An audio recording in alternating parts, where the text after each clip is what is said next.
So with this, we'll move towards the next session. Uh, we are very honored to have Dr. Vijay Kawalkar sir, the consultant surgeon at Sanjeevan Multispecialty Hospital and Research Institute at Yavatmal. Surgeons must be very careful when they take knife. Underneath their fine incisions stirs the culprit life. It is fine to try to remove problems from our lives. We must realize that life is not perfect and that struggle and adversity are an integral part of it. Life itself is there for the culprit and we must learn to accept its impediments. To give us the insights on this, let us welcome with the eagle's eye and lion's heart, Dr. Vijay Kawalkar. We are honored to have you, sir. Can we start with the session? Am I audible? Yes, sir. Yes, sir. You're audible. Thank you, Can you, ma'am. sir? Can Thank you you. put the presentation? Can you put the PPT in presentation mode? Yes.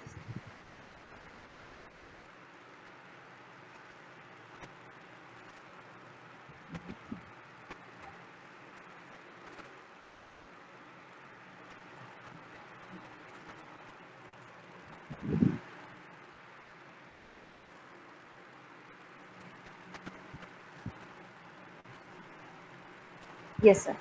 Slides are visible. Yes, sir. It's perfectly visible. Thank you, sir. Over to you. Thank you, ma'am, for your kind words. Good morning, rather good afternoon, all of you.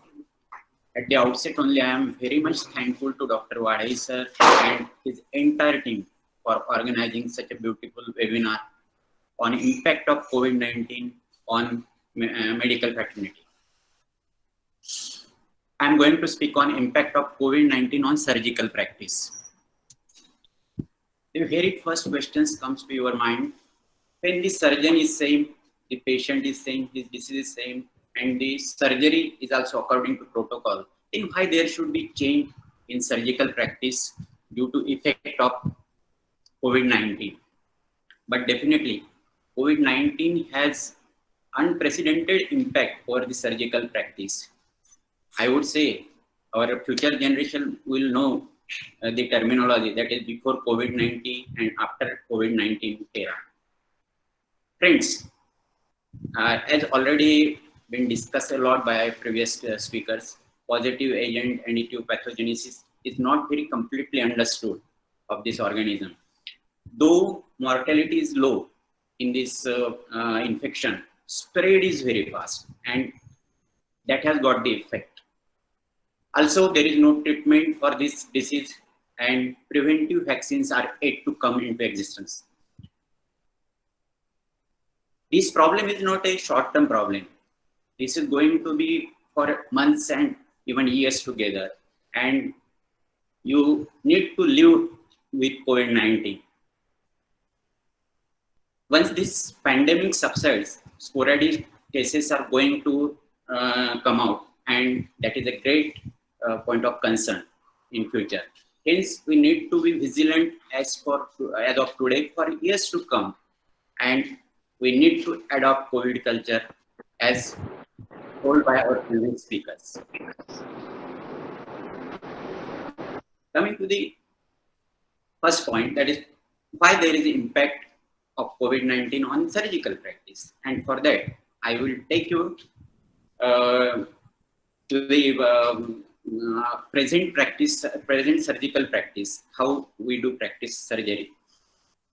Prevailing practice is patient comes either with appointment or he directly land in OPD or emergency room.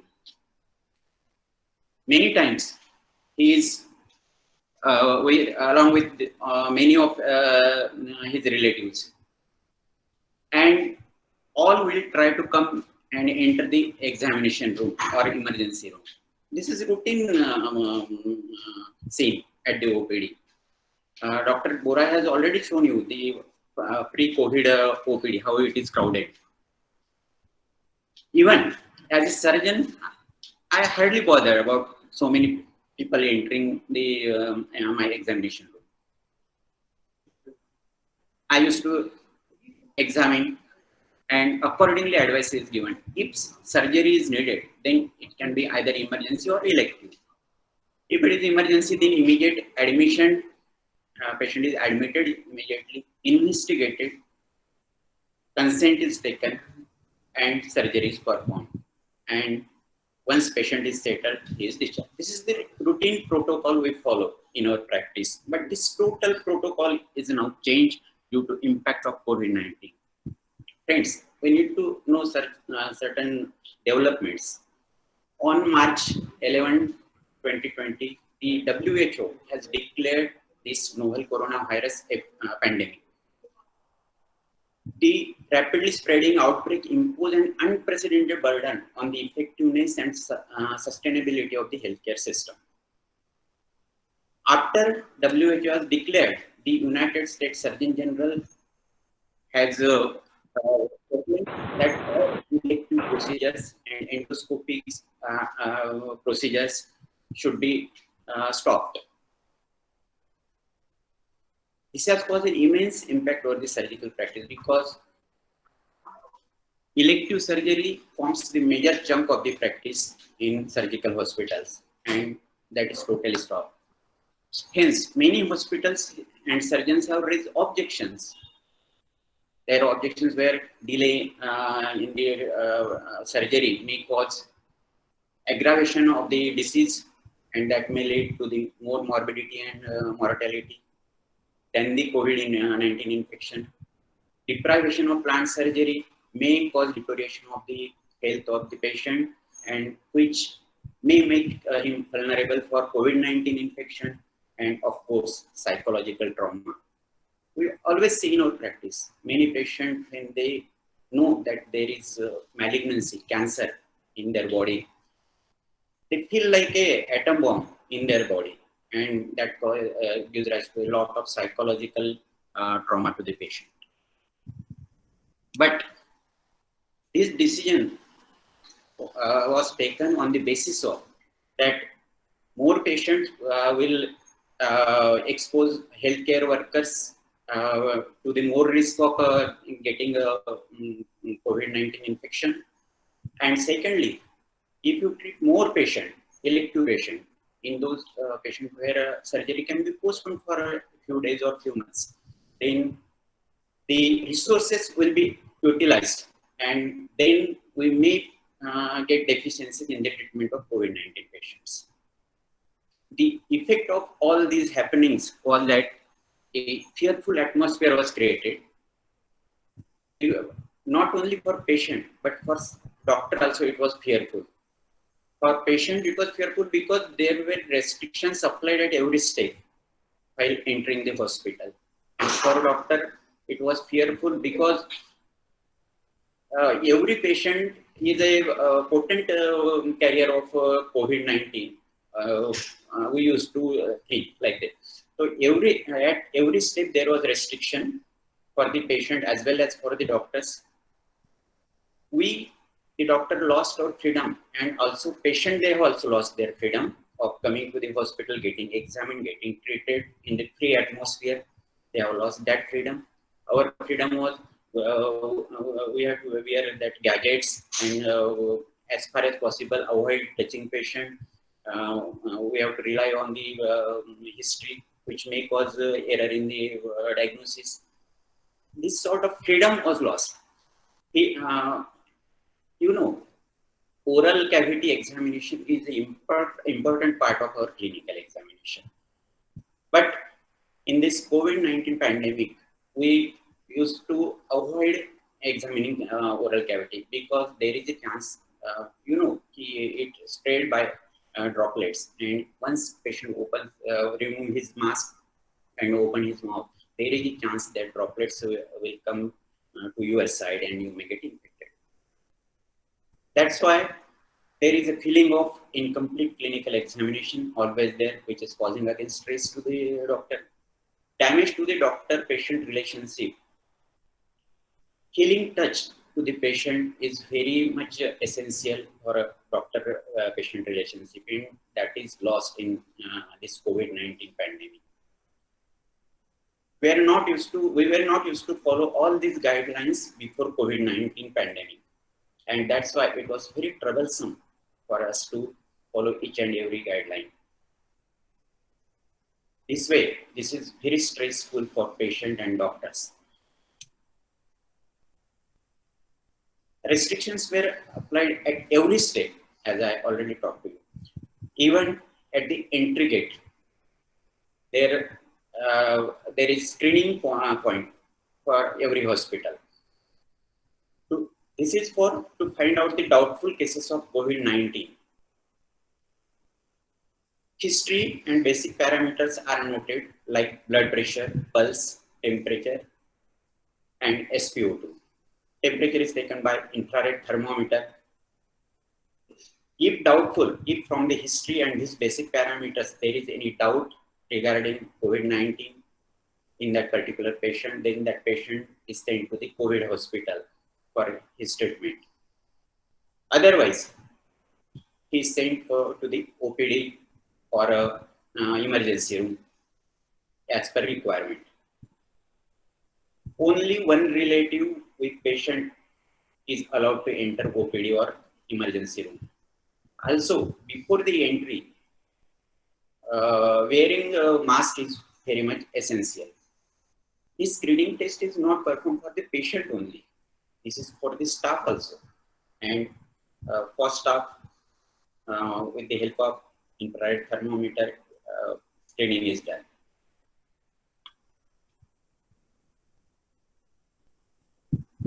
All these restrictions have caused a lot of problems at the entry gate of the hospital. As you know, previously such screening center was not there at the entry gate, and hence every hospital has prepared a temporary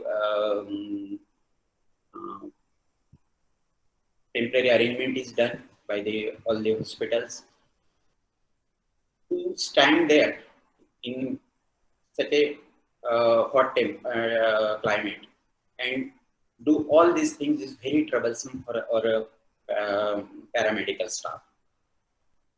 As far as history part is concerned, most of the time patients they try to hide the history of travel to the countries where this COVID-19 is rampant.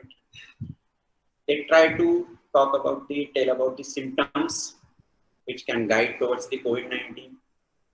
Also, few areas in every city they are sealed. That's why they try to tell the right address. And many times patient relatives they become violent at the gate with all these things because they take their patient as an emergency patient always, and they are not allowed to enter immediately, and that's why that causes a lot of problem.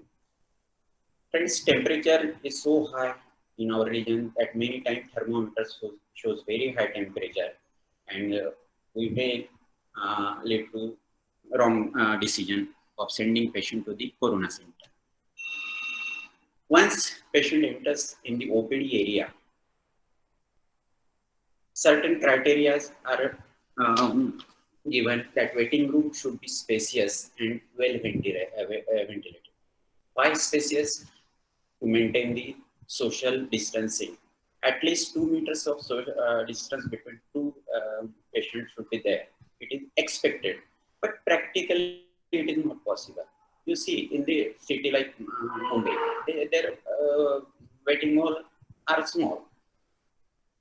There it is not practically possible to give social distancing. It is practical problem. Well ventilation has to be there to reduce the chance of getting infection. It is advised to have reduced OPD hours. Social distancing has to be maintained in the OPD complex. Mask should be used by everyone, patient's relatives, paramedical staff or receptionist, and doctors as well. Receptionists do spacing of the patient for examination. There has to be some time between the examination of two patients for cleaning of the surface cleaning of the examination room, and that is carried out by the receptionist. After regular surface sterilization, next patient is sent to the examination room. In COVID-19 pandemic, we need to take consent for the examination, which was not before. This consent very specifically mentioned that patient knows about this COVID-19 pandemic. He can be a carrier, silent carrier of COVID-19. Unknowingly, he may spread that to the other people. Also, he knows that as being a patient, his immunity is low, and he may acquire the disease in the hospital premises or anywhere, but he will follow all the guidelines given by the hospital, and even if he becomes positive after a visit to the hospital, he will not claim for anything from the hospital. He will not blame hospital or hospital staff or hospital administration. That is very clearly mentioned, and it has to be signed by patient and his relatives. Coming to the physical consultation, ideally there should be 2 rooms: consultation room of the doctor, that is surgeon, and before that there should be 1 room where medical assistant doctor sit and he take history and symptoms. This is the second barricade applied to see for the possibility of the COVID-19 infection in that particular patient. Again, same, if COVID-19 is suspected, then refer to Corona clinic, otherwise to the examination room of surgeon. Inside examination room, expected that examination room should be spacious and well ventilated. Again, only patient will be allowed inside. Previously, what used to happen? Patient along with all the relatives, all the accompanying persons used to enter in the exam. But now, no. Only patient will be allowed inside. If patient is female, then lady assistant is must. Here also, again, social distancing has to be maintained. But for a doctor, if he has to examine the patient, it is practically impossible to maintain that social distancing, right? Mask culture has to be maintained, right? Preferably, doctor should wear N95 mask. About this mask, Dr. Bora has already talked to you. After examination,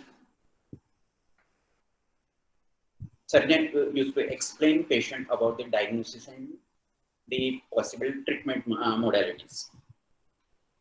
Now, here relatives are sitting outside. Then patient want that I should talk to the relatives also. But then it is preferable to talk with them telephonically or by video conferencing. But many times patient relatives, they also insist for physical talk, and then we have to talk to them physically also. COVID-19 has an immense impact over surgeon's life. It has caused a lot of mental stress. This is because of conflicts in the mind. Many of our surgeon colleagues, they are old age. Many of us have comorbid conditions, and they don't want to work in this pandemic, but they are forced to work. That conflict is continuously going on. Whenever patient enters your examination room, you feel as if corona is entering your examination room, and possibility of acquiring infection is giving a lot of stress, not only for himself, but for spread of this COVID-19 to his own family. And again, mental stress. When there is, we know the end of the that pandemic, then it reduces your stress little bit. But here everything is uncertain. End is uncertain. When this pandemic will end, we don't know. And that again causes a mental stress. Friends, it is very easy to say, use PPE and do the practice. But practically, it is very difficult and very cumbersome for the doctor to use PP. There are certain factors we ought to know that the PPs are disposable. Once used, you have to throw it out.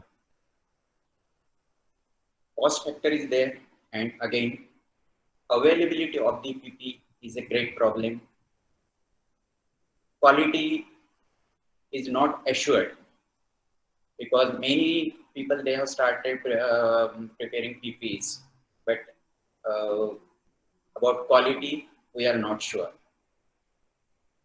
Even if PP is available with you, it is very difficult to put on the PP because before putting PP, you have to take food, adequate food, you have to take adequate water, and you have to put on nappy also.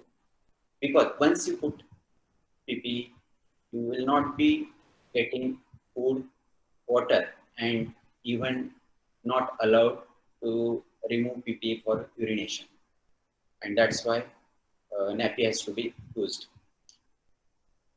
After putting PP in our temperate zone, sweating is a major problem, and that causes a lot of inconvenience to the doctor. That's why PP is not a doctor friendly, but safety is of utmost importance, and we have to use it. We have to use it and do the practice. Next comes once diagnosis is done, clinical diagnosis is done, and talk to the patient regarding diagnosis and the investigations and the possible mode of treatment. Investigations, patient is advised to undergo investigations for the for its pathology for which he has taken advice. But one thing should be sure that screening test for COVID-19 is not available at present. For HIV-1, HIV-2, hepatitis B, hepatitis C, screening tests are available and that we are using in pre-operative workup. But screening for COVID test is not available, and hence every patient is to be considered as COVID positive and possible measures to be taken. After the investigation, diagnosis is confirmed and treatment is advised. If it is surgery, then again this can be emergency surgery or elective surgery. In COVID-19 pandemic, only and only emergency surgeries are allowed to perform. No permission for elective surgeries.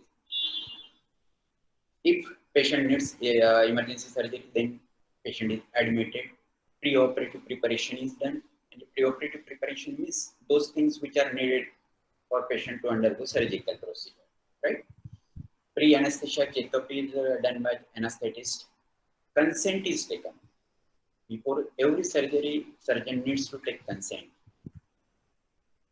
Before COVID-19 era, we used to take consent for the disease, surgery to be performed for this disease, and the consequences of surgery on the patient. But now, special consent has to be taken regarding COVID-19 infection. Once this consent is taken, surgery is performed.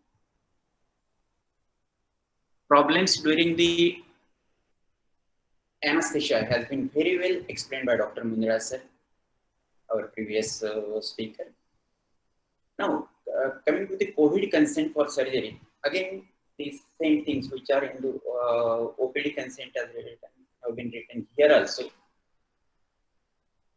With few more things that this treatment, which may include surgery as well as anesthesia, may influence your immunity status pertaining to the viral load and its dissemination in the body. This may have health implications, and this has been explained to the patient and his family. Once he accepts all these things, that he may acquire infection here, and he is prepared for that. He will not put any litigation against the hospital or surgeon or any staff, even if he acquires infection after the surgery. These all things are written in this consent, and this is a special consent in COVID-19 era. Once this consent is taken, patient comes to operation theatre. Here in operation theatre, scheduling, rescheduling and cancellation of the surgical procedures have been decided by a team containing anesthetist, surgeon and nursing head. Accordingly, surgery is posted. According to guidelines in COVID-19 pandemic, surgeries should be limited per day. There has to be certain limit for surgery, because more the patient, more the exposure, more the chance of getting infected. And minimum persons to be present in the OT. Those only require for the that surgery, those should be present in the OT. And as per guidelines, PPE has to be used.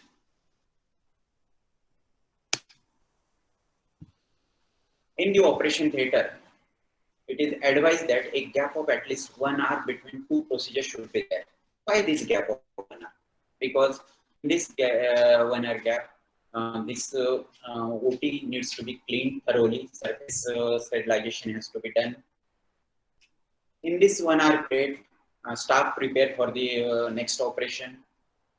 Surgeon and anesthetist need to take rest, and if possible, they should take bath if facilities available. Once the surgery is over, patient is shifted to recovery room. It is advisable that patient should not be admitted to general ward.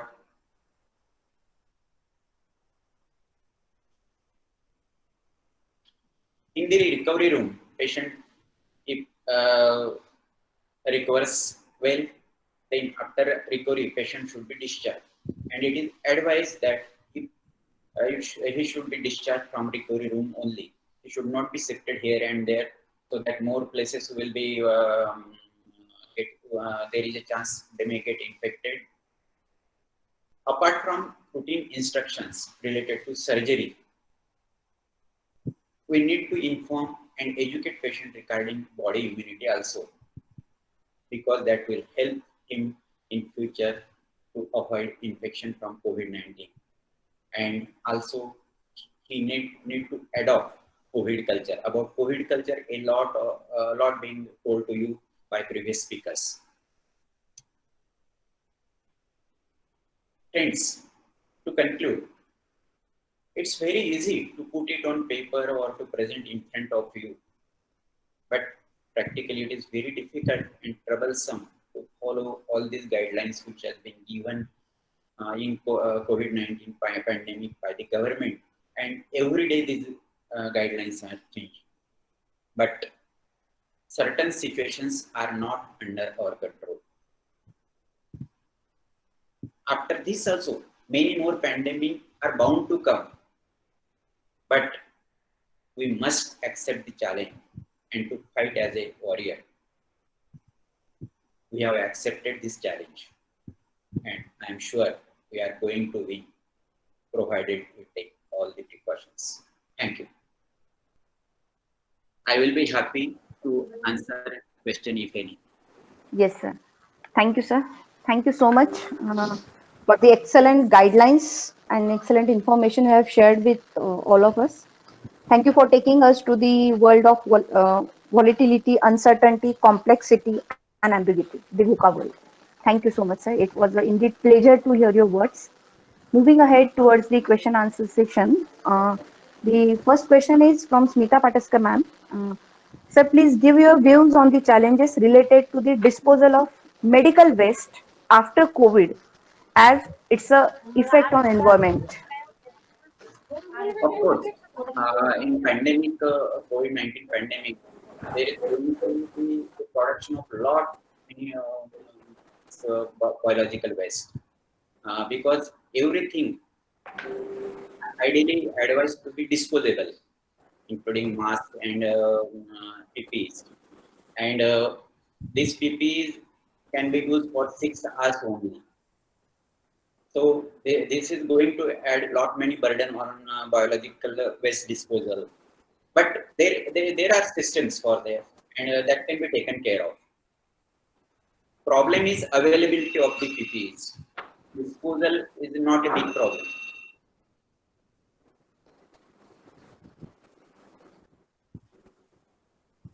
Hello, Yes, sir. Yes, sir. is it clear? Yes, sir. Thank you so much, sir. Looking at the data availability at the user side, sir, we are going to limit the question, and we have to start with the next session, sir. Okay, So thank you. thank you very much, sir. It was indeed pleasure to hear you, and we are honored to have